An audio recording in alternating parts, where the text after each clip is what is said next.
We're going to take a look at Jack and Diane. Now this is a really interesting song from a couple of angles. One is the original was not very complicated, and if you watch videos of John Mellencamp playing it now by himself,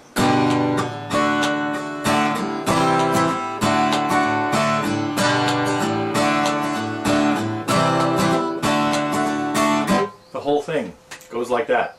G, D, C, D. That's all I need to tell you in this lesson. If you want to play Jack and Diane the way John plays it by himself, play G, D, C, and D, and hope the audience sings along.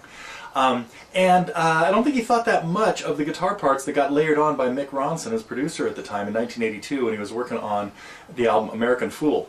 It of course turned out to be, this song turned out to be his biggest hit. So I think still, but anyway, you just never know. Never know what's gonna grab the public.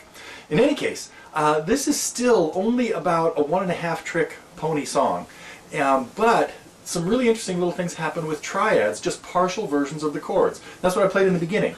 We really only have 3 chords in this song, but it's played now in the key of A, and the chords are A, D, and E.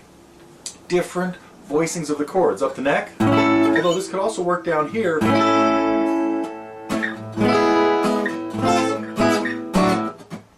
Let me try it again.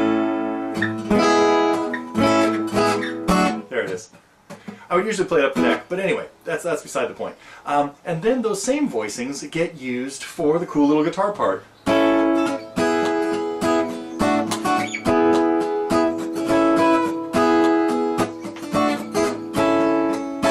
Anyway, we're going to take a look at all that in this lesson, and I've got tablature to it written out with fairly specific timings, because the tricky thing in this is keeping your hand moving at the speed of eighth notes, 8 downs per measure, and then just getting all the little changes. So first we'll look at the chord shapes, then we'll talk about the strumming, then we'll talk about the arrangement, and then we'll be done with Jack and Diane. We just saw a little bit of the lesson that I put together on Jack and Diane, and as I mentioned there and in other parts of the lesson, there is really not a lot of different things going on in this song, but a lot of variations on the same thing. We really hear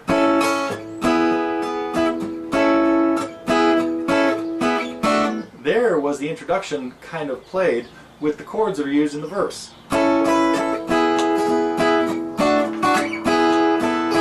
There's how they work really in the verse. We also hear the introduction kind of get recycled for the outro.